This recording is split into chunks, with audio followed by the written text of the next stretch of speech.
Welcome to the IT Career Energizer podcast. For anyone who wants to build and grow a career in IT, develop and improve your strengths and skills, be inspired and motivated by the successes of others, manage your career progression, and achieve your IT career goals. And now, your host, Phil Burgess. Welcome to episode 276 of the IT Career Energizer podcast. My guest on today's show is a Principal Developer Experience Engineer at Netlify and hosts Learn with Jason, a live-streamed video show where he paired programs to learn something new in 90 minutes. He spends a lot of time telling people that the formula for success and happiness is to lift each other up and share what we learn. So welcome to the IT Career Energizer podcast, Jason Lengstorf. Hey, happy to be here. Thanks so much for having me.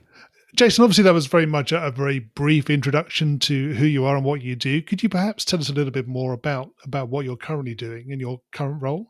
Sure. So I work at Netlify and I work on the developer experience team. And what developer experience is trying to find the middle of the Venn diagram between engineering, community, sales, marketing, product, and trying to make sure that all of the different concerns that keep a community healthy, that keep a company healthy, and keep a team kind of productive and happy are being not only paid attention to, but specifically addressed. So I spend a lot of time thinking about how things work, how things fit together, how things feel, and how people feel when they use those things. Right. I mean, that sounds like a very busy Venn diagram.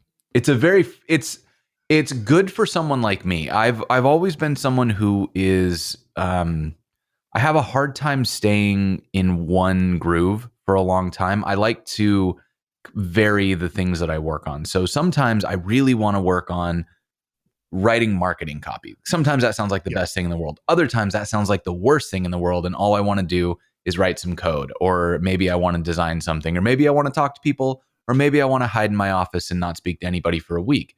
And what I've found is that developer experience is a really good blend of all the things that I like, and with enough variety that I'm able to kind of satisfy that part of myself that always wants to be trying something new or doing something different.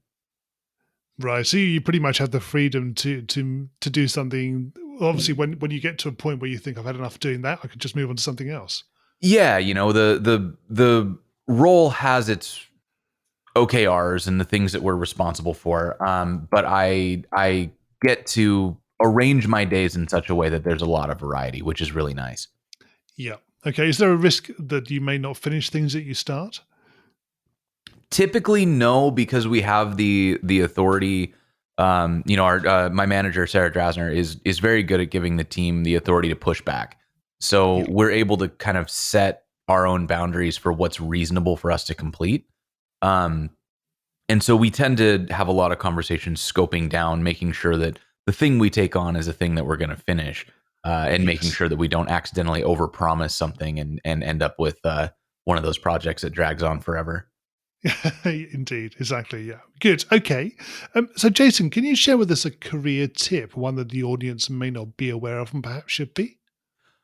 Sure. So I think one of the things that has been most beneficial to me in my career that really seemed at the time like I was wasting a lot of time is it's really helpful to enjoy the work that you do. And the easiest way to enjoy the work that you do is to play. And so I am a big fan of the motto that I kind of throw around a lot is play until it pays, because a lot of the things that I do for work are things that I used to do to make myself laugh, or to troll a friend, or to play with a new idea, or to just scratch an itch where I felt like I wanted to learn something. And so I'd pick up something and try it. And that sense of exploration and trying to keep myself entertained is what's led me to a position where I can be in developer experience and play with all these different roles, because I've, my curiosity and my sense of adventure brought me into trying all of those things. It's also the entire basis of Learn with Jason. which is, the goal of Learn with Jason is I bring on an expert and they teach me something I've never tried before. And I have an absolute blast being a newbie. And in the course of that 90 minutes, I get introduced to something. And a lot of the things that I've been introduced to on the show are things that I now do all the time and get paid for. Right. Okay. So obviously experimentation is a part of that process. How much of your time do you allow for that sort of experimentation? I mean, that's not really a fair question for me to answer now in my career because it's a huge amount because I've built it in. But early on in my career, I would do this. I would always try, maybe to phrase this as like helpfully as possible and not just like, here's what I do. But what I've always shot for in the early stages of my career when I was a product engineer, I was on a team to build products. I would always shoot for whatever I knew plus about 10%. So if I could, I would try to find a way to do a tiny experiment with about 10% of my time that wouldn't detract from my ability to do my job, but it also wouldn't require me to work out of company hours. And this is a reasonably popular thing. Google, I think, popularized the idea of 10% time. And I've seen it at a lot of companies since. When I was at IBM, that was their policy there. When I've worked at Gatsby and at Netlify, there's a lot of encouragement to take some time. You have to hit your goals, but take some time to try things during your working hours so that you can expand and learn.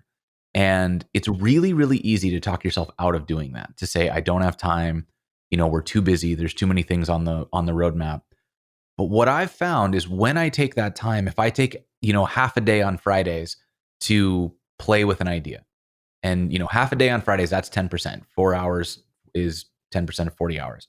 So my half day Fridays, I play with a new idea. It sends me into the weekend with something buzzing in my brain. And sometimes I don't have a lot of plans, so I keep playing with that idea on the weekends. Other times I've got plans, so I don't do any coding on the weekends and I just let that idea bounce in my subconscious. And then when I come back to work, I've got a slightly more lateral approach to the way that I'm doing things because I've learned something new. And it's kind of the idea of if you get 1% better every day, that is an enormous amount of growth over a long period of time. It is. Exactly, yeah.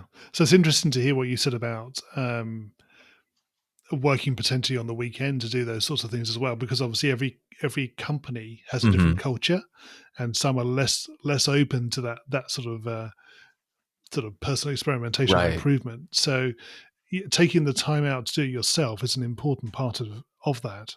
Yeah. I think I always get a little careful about how I talk about this because I don't want to imply that anyone ever needs to code in their spare time. It is not a requirement to be a successful developer, and it is not a requirement to advance in your career. However, if it's fun for you, and if it's a thing that you do because you enjoy it, I don't think there's a problem with playing in your off time. Coding for me was a hobby before it was a job. I worked in a FedEx office, and the thing that I would do to like amuse myself was build little websites or make a website for my band or things that I wanted to do because they were fun for me. And so I think, that in a certain sense is an advantage because the thing that I do for work is the thing that I want to play with on my spare time. But I've also found the other side of that where I was coding so much and over so many hours that I burned out entirely. And I like flamed out of a job and moved to Thailand and like couldn't focus at all for a year. So I think, it's important to make sure that you're checking your own boundaries. But if it's fun for you and if it's something that you enjoy, taking time to play as a hobby and making that into something that you learn from is an absolutely great way to level up if you've got the bandwidth for it. Indeed, yeah, that's very well explained. Yes, thank you. Good. So, Jason, can you tell us about your worst IT career moment and what you learned from that experience? Well, I touched on it briefly, but I used to run an agency. My first real web development job, I started as a freelancer and over time grew that into a consultancy where I would build websites for small to medium businesses. And at the most successful dollar wise. I was the least successful personally that I'd ever been. And what I mean by that is we were bringing in a lot of money, and the company was growing, and we were getting more clients, and we had a great reputation, but I was just completely wrecked as a person. I was working 70 to 90 hour weeks. I never had time for my friends. I was, waking up, checking my phone, going to sleep, checking emails. I would ignore my friends through meals so that I could, respond to messages from clients. And I just was never not working. And that culminated in me being so just physically exhausted that at some point my body gave up and my beard started to die and fall out of my head. And for 2 years after this, I just had these big bald patches on my chin because I'd stressed myself out so hard that I gave myself stress-induced alopecia. And so that led to me just realizing it doesn't matter how successful I am on paper if I'm physically breaking down. If I make all this money and I never have any time to enjoy it, and I'm actively decomposing here, is that success? Is that really what I want? And it got me to think more about what I really want to be. And there's a axiom that I hear thrown around sometimes, which is we don't live to work, we work to live. And if we forget to live, then why bother working? So it really helped me reframe that, my goal here is to work just enough to enjoy my life. And my goal has no longer become, I want to be the CEO of a multi-million-dollar company where I make, hundreds of millions of dollars or whatever. I don't care about that. What I want is I want to be successful enough that I am able to make all the work that I do voluntary. And that is a very different thing, right? I don't want to ever have to work. I want to be in a position where I've worked enough and now I can choose to do things. I can choose to do what I want. And I'd like that to happen before I'm 75, I'd hope so, definitely. And I've got to ask, how is the beard now? It's so once I fixed my work-life balance, I dropped from about 90 hours on the top end to about 45 on the top end. And I took that long. I'd spent 2 years just kind of traveling around and doing light contract work to pay the bills, and that helped me do a full reset. And so now I can grow a beard again. My beard is not fake if you look at pictures of me. But it's the reset there, I think, was really important because it helped me find the fun again. I feel like I never enjoyed my job when I was in the worst of it. So getting that space let my body heal, it let my excitement heal, and it kind of let me look at tech as a thing that I could be excited about again. Yes. Yeah. Okay. So maybe something a bit brighter. Can you tell us about your IT career highlight? This is I swear this is not because it's my current job, but where I work right now is the best thing that I've ever had the chance to do. And so if I'm being very arrogant, I could, if I wanted to, I could work as a consultant solo and I could make a great living. I know that there are pathways forward. And if you look at people in the industry like Wes Boss and Kenzie Dodds, and they're doing these amazing things with education and training, and they make a great living and they have a great time. And I know that that's an option for me, but when I think about where I am right now, there is nowhere else I would rather be. I work with some of my best friends and heroes in the tech industry, and I get the chance to work on a team that is demonstrably better than me in certain areas of this job. And so I'm not just getting to do the thing that I like, which is, the developer experience work I described, but I'm also in a position where people that I respect are able to directly help me improve. I'm getting regular feedback. I'm getting insights into how someone like Cassidy Williams is able to create this incredible content and what her process is, right? So I'm learning that as opposed to just having to look at what she puts out and then try to reverse engineer it. Right. I have never had so much fun in my life because I learn on Learn with Jason. I learn in my job. I learn in my off time. So I'm just always in positions where I'm being, challenged, and I'm growing, and I'm learning new stuff, and it's an absolute blast. Good. All right. Good. So, Jason, can you tell us what excites you about the future of the industry and careers in IT? I think the thing that I'm most excited about is the opportunities that I'm seeing come up remotely, and the way that that has been starting to create more opportunities for everyone. And something that I'm really, really excited about is the way that people like Benny Kunchi has put together diversifytech.co, which is a great platform to help expose more people from underrepresented groups to IT jobs. And then like Paris Athena has put together Black Tech Pipeline for similar purposes targeted toward the Black community. And what I'm seeing is that's feeling less and less fringe, and it's feeling less and less uncommon to see people from all backgrounds instead of people who all are in Silicon Valley and all kind of look and act the same. Um, I love that that's not uncommon anymore, and that we're seeing more and more of those companies kind of grow and expand. And so for me, like, before I went to IBM, I'd only ever worked on teams full of 20 something white guys, and I was a 20 something white guy. And so I had this Yeah. very like narrow view of the world. And when I went to IBM, it was kind of like getting the lid blown off. I talk about learning, and one of my favorite ways to learn is to try to learn how to talk and connect to people. And when I got to IBM, I realized how much of like talking to people I was missing by not being exposed to so many people. And so ever since then, that's been a pretty big driver in my decision making on where I go. And that's another part of what landed me at Netlify, is that this is kind of it's a top of the line concern, to make that a priority and to make that difference.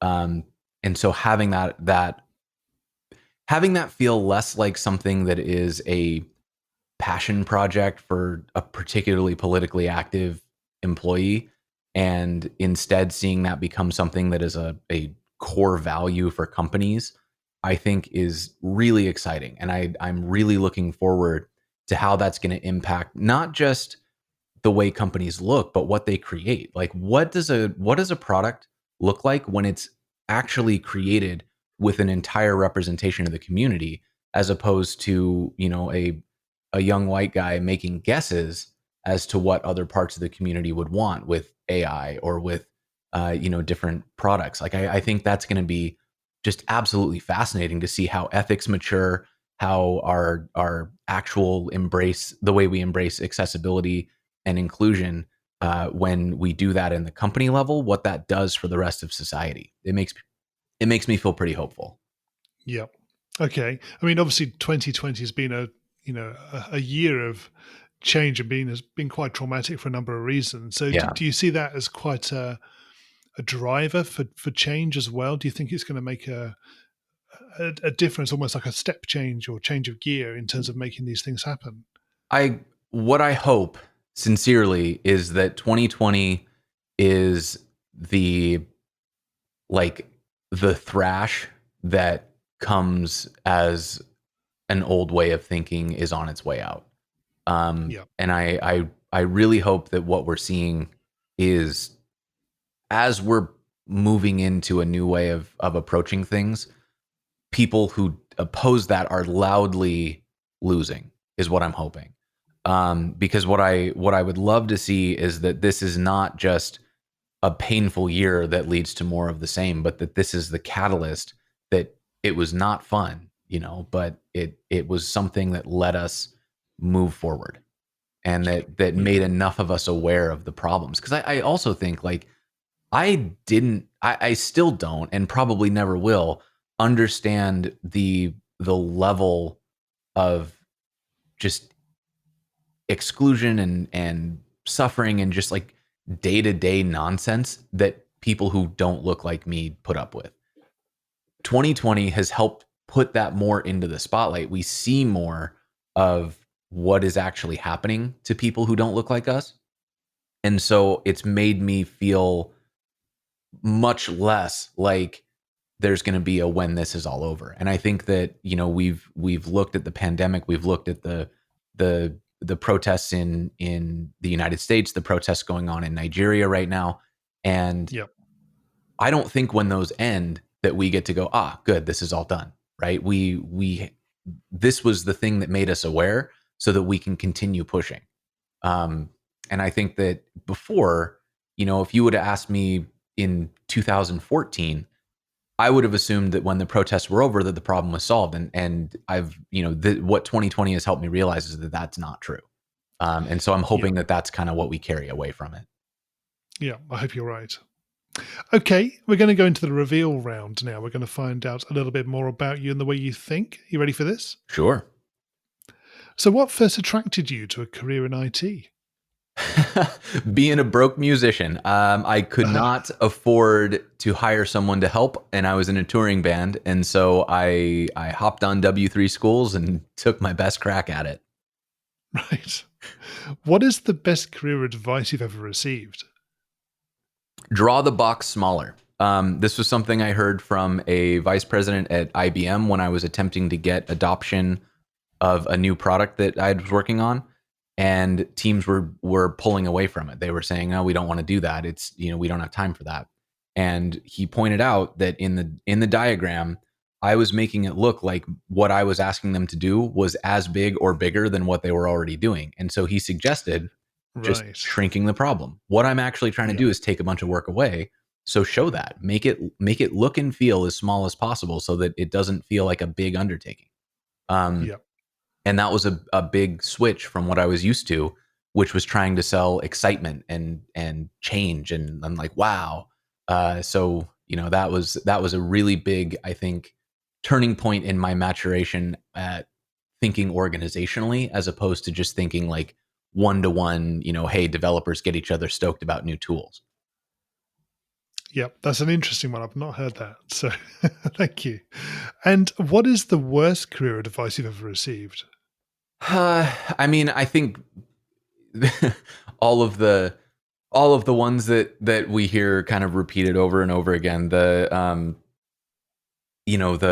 like, you work, like, you have to feel passion for your job. Like, we're all in it for the money, and we should just be honest about that. Like, I work this job because it pays me well. And if it didn't, I certainly wouldn't be here anymore. Like, I love the job, but it's also a paycheck. And if I could do whatever I wanted, if I was independently wealthy, I probably wouldn't be working. Let's be honest. So I think, it's, I wish that we would stop acting like work is family or work is our passion or our calling.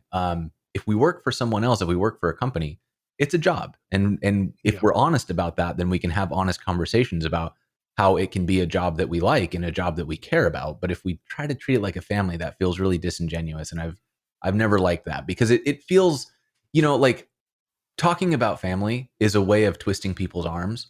And I think that, when I talk about my family, the only time that I've ever had someone use the, well, we're family thing is when they've done something wrong, right? Like if my family is, if I'm like yelling at my uncle because I didn't like the way he said something, and my mom pulls me aside and says, "Oh, you can't be mad at him. He's family." Like, that's the kind of thing that I don't want to see done in a company. Like, "Oh, you can't be mad at the CEO. We're family." It's like, absolutely, I can be mad at the CEO if they did something wrong. So, if you were to begin your career again in today's world, what would you do? I think I would focus on, today's world being fully remote, I would be focused a lot on trying to find the healthy communities and trying to become a like high contributing active member of those communities. Because what I've noticed is that this industry is driven very much by referrals, for better or worse. And so there are communities that I think are very closed off, and you kind of have to be invited by somebody who's considered important. And those communities aren't fun. They feel like a Scrabble, like a zero sum game.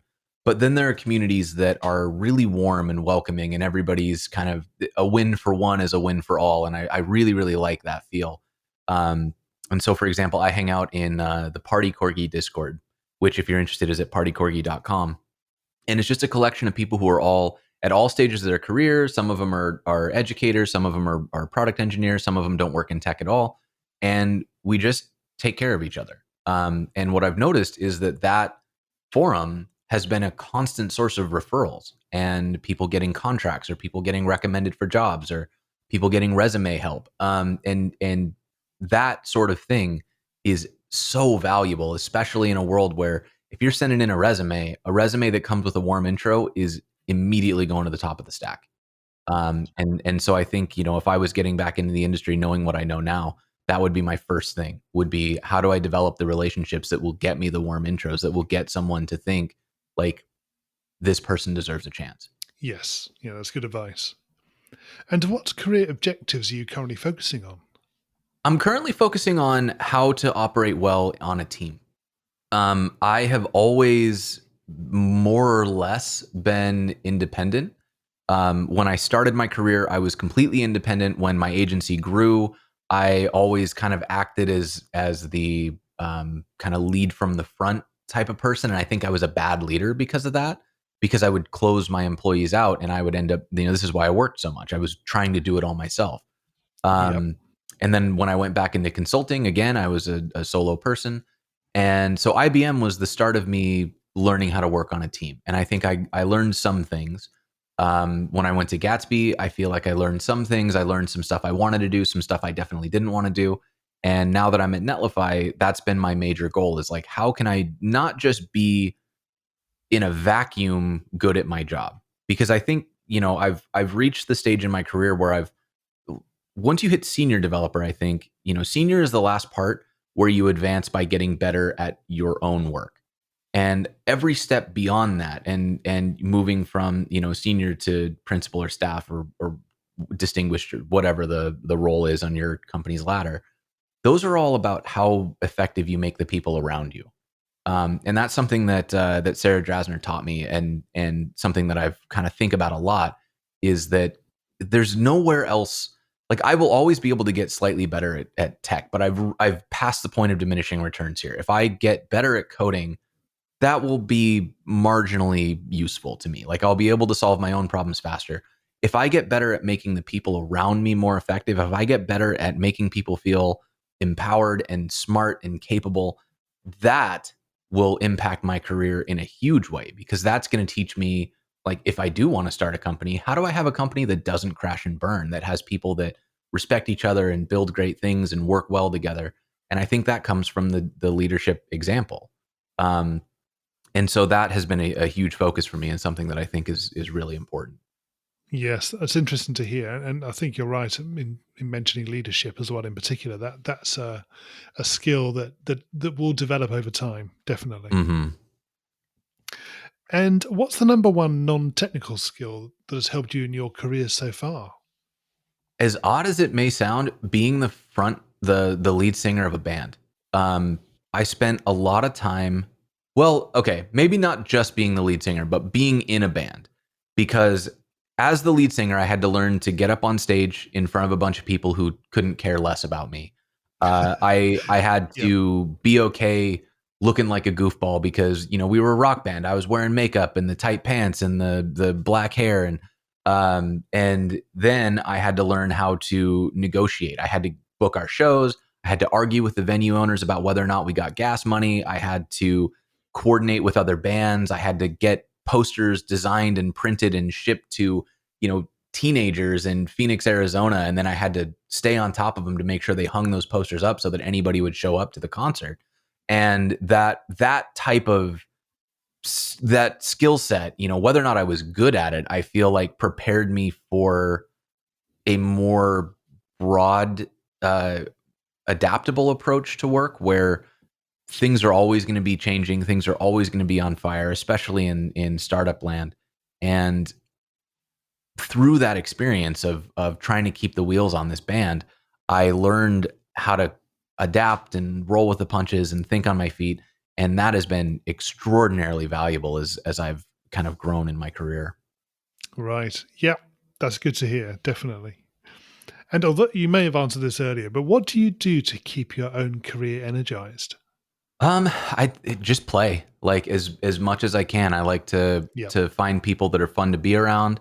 If you look at the Learn with Jason guest list, they're people that I bring on all the time because they just bring so much joy into my life. Like Shirley Wu is one of my favorite people in the world, and the whole time that we're on the show, we just giggle, and we always manage to build something fun. But like the full 90 minutes is just jokes and laughter, and Yeah. every time I have one of those, I can't wait to do the next one. And I think those are the moments that I'm always looking for. And I think, the show is one thing. It's a very kind of an odd or not usual setup. But in my day job too, I do the same thing. Like I have these sessions at work. We're working on a new project that will hopefully ship soon. That the way we're building it is we set up a Zoom call and we all work together. And sometimes we all work on the same thing, or sometimes we're all just on the same call. But while we're doing that, we're goofing around, we're joking, we're making each other laugh. And that makes me look forward to working on this product. And this is something that isn't like, this is not a passion project. If it was just this project and I didn't have the team around me, I would be so bored, because it's like, if you, in the most reductive sense, it's just another website.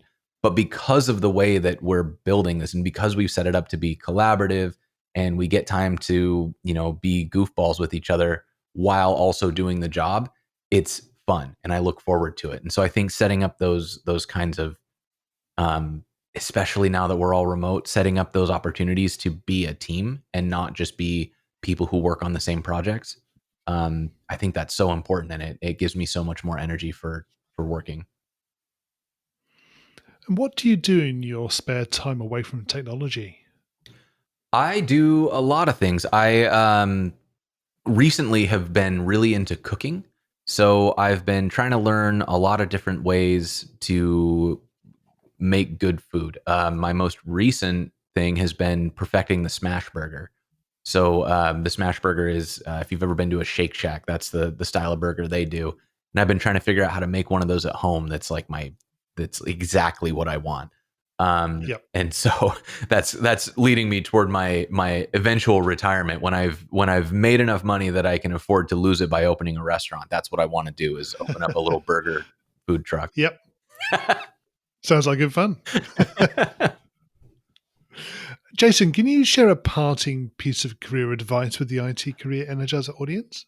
Definitely focus on your people skills. I think that I've talked about this a little bit already, but the technical part of the job is table stakes. And I think, the most powerful piece of advice that I ever got is when somebody said to me, look, we can teach somebody how to code, but it's really hard to teach somebody not to be an the focus on figuring out not just how to do something, but how to do something in a way that makes people feel like they were included in the decision, like you're bringing everyone along, like you're trying to build up a team, as opposed to hoard credit or defer blame. The skills, like how do I say that something went wrong without making somebody feel like I just threw them under the bus? Or how do I have a success in a way that makes the whole team feel like we succeeded, instead of me saying, hey, everyone, look how smart I am. Those little skills have paid such dividends in a way that, like, it feels really good to get a piece of software working, but it feels amazing to have somebody DM you and tell you that you're like a source of light in their life. You know what I mean? Like that feeling that you give energy to the team. Oh my God, it's so good. You made the difference. Yep, exactly. Good. And finally, Jason, how can we find out more about you and connect with you? The easiest place to do it is through my website, jason.af, or on Twitter, which is, my handle is @jlengstorf. Great. Jason, thank you so much for joining me on the podcast today. It's been great chatting with you. Thanks so much for having me. Hi, Phil here again. Now, if you thought about being a guest on a show yourself, or you have somebody in mind that might be a good guest, please do let me know. You can reach me on Twitter, where I'm at FieldTechCareer, or you can find me on LinkedIn, or you can even contact me through the website, which is itcareerenergizer.com. Thanks again for listening, and have a great week. Thanks for listening to the IT Career Energizer podcast. To find out more about building a successful career in IT, visit itcareerenergizer.com.